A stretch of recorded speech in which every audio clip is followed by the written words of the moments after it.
I'm Aaron Baker from PhoneDog.com, and it's part 2 of the HTC One versus Sony Xperia Z, or Z, as the Canadians like to say, dogfight battle. Part 2 will find out the speed tests, how these devices perform, and more. So stick around. It's part 2 of a dogfight battle. Will the One succeed, or will the Xperia Z? I'm trying to think of something that rhymed, but I couldn't think of anything. It's a dogfight battle, and it starts right now.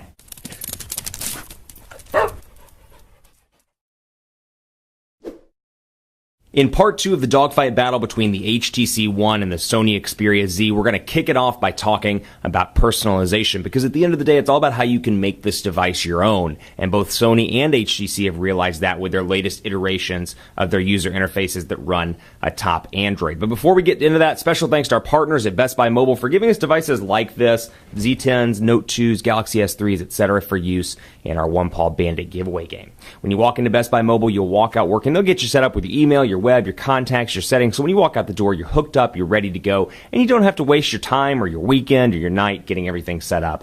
They'll make sure you walk out working at Best Buy Mobile. So let's take a look at personalization. This is something historically that HTC has done a very good job in, and it doesn't change here. I will say they've simplified Sense 5 a lot more than they ever have with any version of HTC since. Historically, it's kind of been the nerd's version of a user interface, if you will. You know, TouchWiz, a lot of people say looks like the iOS ecosystem. Sense, they say, is kind of nerdy in look. LG and Motorola kind of have different, depending on who you talk to, different things that people say about it. But you know what? Personalization, they've always done a good job with. And yes, like I said, simplified, but still, there's quite a bit of it in the box when you pull this phone out. So for example, lock screen style, this is something from previous versions of Sense. I've got easy access to my wallpaper lock screen. I actually use the productivity lock screen, which I like. And I can go into settings and say, you know what, display calls, messages, emails, calendar event. But it's important to note that this API only works with the actual Mail app and not with Gmail. So keep that in mind. If you use just Gmail, Mail won't display. Photo album, music, and then of course no lock screen as well. So a lot of different choices there, and then the typical wallpaper stuff. And if you're like me, you want to see the wallpaper that comes out of the box. So you can just see some of HTC's new wallpaper options with the HTC One, top notch all around, and they look great on the 4.7-inch 1080p display. Really incredible all around. So we'll apply that one for the remainder of the video, and then I'll change it back when I go back to using this as my personal phone when I click the video off. But you can see personalization choices there, and then like I said, lock screen personalization, and you'll notice some differences in the overall look and feel of the lock screen as well. Now let's jump over here to the Xperia. You've got a couple of different options. Display, I'm going here, font size, of course, which you have access to over here as well. But themes, I happen to find these particularly useful. And in traditional Sony Xperia style, you've got amber, emerald, sapphire, silk, Xperia, all the different color themes that you're used to. So I can change to ruby, for example, and you'll see my checkboxes light up red. You'll see the theme kind of be red, the clock font, the clock look and feel. The colors are all red here.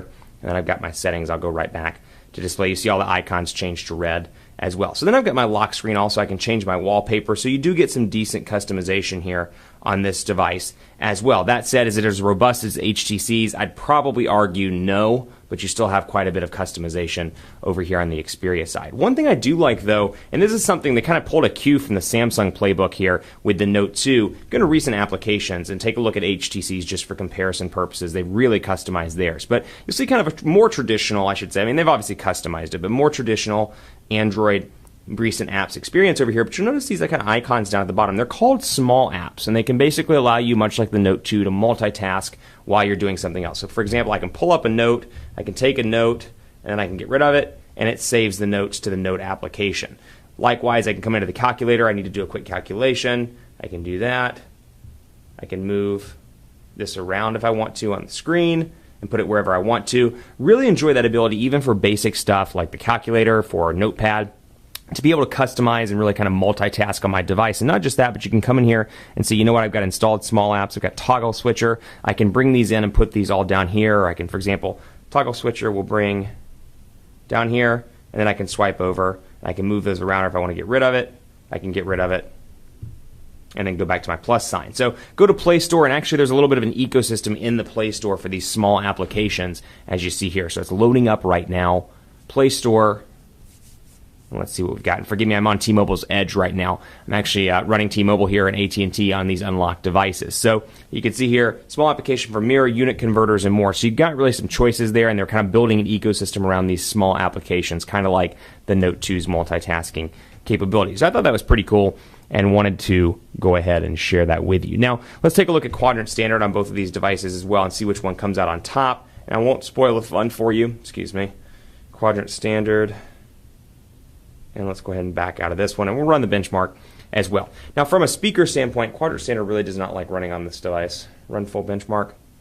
There we go. From a standpoint of overall performance and a day-to-day kind of usability, calling, speakerphone, text messaging, things like that, I find that both of these devices are relatively useful. This has a 2,300 milliamp hour battery over here, and for the most part, it makes it through the day with little to no stopping whatsoever. I find that the standby time is pretty decent. For me, at least, with moderate to heavy use, I find myself charging around 7 or 8 p.m. at night with the HTC One. And obviously, your use depends on what you do. Your use isn't going to be exactly my use, but still pretty impressed with the battery life overall, given the fact that it's a smaller 2,300 milliamp hour battery. Over here, 2,330 milliamp hours, I get about 7 hours of use, moderate use, out of the Xperia Z. So from a battery standpoint, I'd recommend the HTC One between these two devices. Not just that, but because of standby time as well. They've done a really good job on the standby front on HTC. They've done a pretty decent job. I can't complain on the standby time. So really impressed with that. Sony Xperia Z, let's take a look at quadrant standard. 12,104 over here, 7,983 over on the Xperia Z. So both of these are incredibly fast devices with little to no lag. Both have 2 gigabytes of RAM. You're not going to notice a slowdown really with either one of these devices, with the exception of some sort of freak slowdown, but I have to give the slight edge to the HTC One in that test. Let's take a look at camera as well. Load this up. 13.1 megapixel camera over here, 4 ultra pixel camera over here. HTC is doing their best to redefine the camera experience on the HTC One. And you can see a picture I took last night while I was cooking, because I was frustrated because my pot was not boiling. Let me jump back here, and let's go to camera shots. And there it is.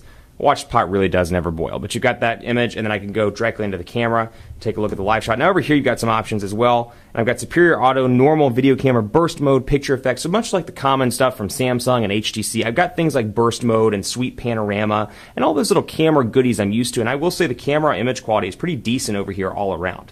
You're going to be pretty pleased with it. So it's focusing in on the HTC One. Let's see what we can do up here at the top. Bam. So pretty impressed with the overall picture. This is just, no settings change, just pulling it out of the box and taking a picture. Pretty impressed there. Looks good. Zoom in, and you can see the grill on the HTC One, the metal. It looks clean. Overall colors are pretty decent on the camera test. And obviously you can see, again, my on-screen buttons. And then if I had a map, it would tell me where this picture was taken. Like that. And, of course, your front-facing camera. Hello. And then I'll go back here to the back and do my settings so you can take a look. Resolution, self-timer, quick launch, smile shutter, all that stuff, geotagging, and more. So if I geotag, which will take 4 freaking ever because I'm on edge, and I won't even do that because I don't want to enable GPS right this second. But you can see over here as well, 4 ultra pixels. They're bigger pixels, long story short, and it comes with something called HTC Zoe, which I've covered at length in the HTC One videos, so take a look at those. But basically I can turn this on and shoot a Zoe, for example, and I'll bring it in on the Sony Xperia Z. Shoot this Zoe just so you can see what it looks like. And a Zoe takes a combination of a 3-second video and still images as well. So you can extract still images if you want to. Then I can take a combination of Zoes and just a bunch of different shots around the desk, for example. And then it's going to organize these all into the gallery. So I'll come back here to gallery and take a look. Get out of my watched pot. And let's see, camera shot. Actually, no, let's not go to camera shots. Let's go back. And let's go to My Photos, and you'll notice it aggregates your Facebook photos as well on HTC's Gallery app. But for example, from the 27th today, here's all the pictures that I've taken, including my Zoe. So it brings together a master Zoe here, and you can use it and send it to your friends, and you'll see it brings together music and more. So it does this all on the phone side. You don't have to have any editing skills. You don't have to touch this. This is great for those people, you go to a wedding or you're taking pictures at a park on the weekend, and you take 100 or 200 pictures or Zoes or a combination of both. It'll create this really nice clean video that you can send to friends, and you get a couple of different options. I'm on Eiffel, for example. Go to Vega, and you can see the different music, the different photo abilities. The phone doll does this on its own. This is not something you have to worry about doing, which I think is a pretty cool feature and something that's pretty useful. And so from here I can say, you know what, share. And I've got the option for HTC share, and then I've got, of course, the traditional methods: Facebook, Dropbox, Twitter, messaging, and more. But pretty particularly interested in that feature, and I find it to be particularly useful all around. And then another thing I want to point out, they've really done a good job rather of making the front-facing camera wide. And of course you've got some picture options here as well, just some stuff to play with, kind of like an Instagram filter type effect over here.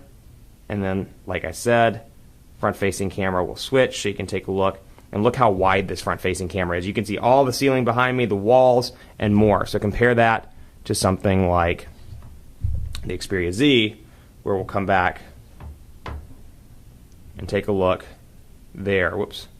Take a look there for comparison. And you can see how impressive the front-facing camera on the One really is. So imaging department, it does a great job. Now, it's tough to declare a winner in Dogfight because, again, these are both great Android phones, and it depends on what you prefer. And I wasn't even able to touch on both HTC and Sony's ecosystem. So Sony's got some great options like social life, movies, and more. So if you're an entertainment buff, you're hooked up and signed on to Sony, be it PlayStation, be it other things that they do, you may benefit from having the Xperia Z. That said, from an overall hardware, software standpoint, availability on carriers in the US, the HTC One is the winner of the Dogfight. It's a great all-around device. It continues to win dogfights. I'm so excited about this device coming to the US because I think it represents a great step forward for HTC in 2013. I mean, it really is a powerful device, and it's packed in a gorgeous shell. Keep it locked on PhoneDog.com for continuing coverage. Let me know what you think of this dogfight on Twitter at PhoneDog_Aaron, Facebook, Facebook.com/Hi Aaron Baker.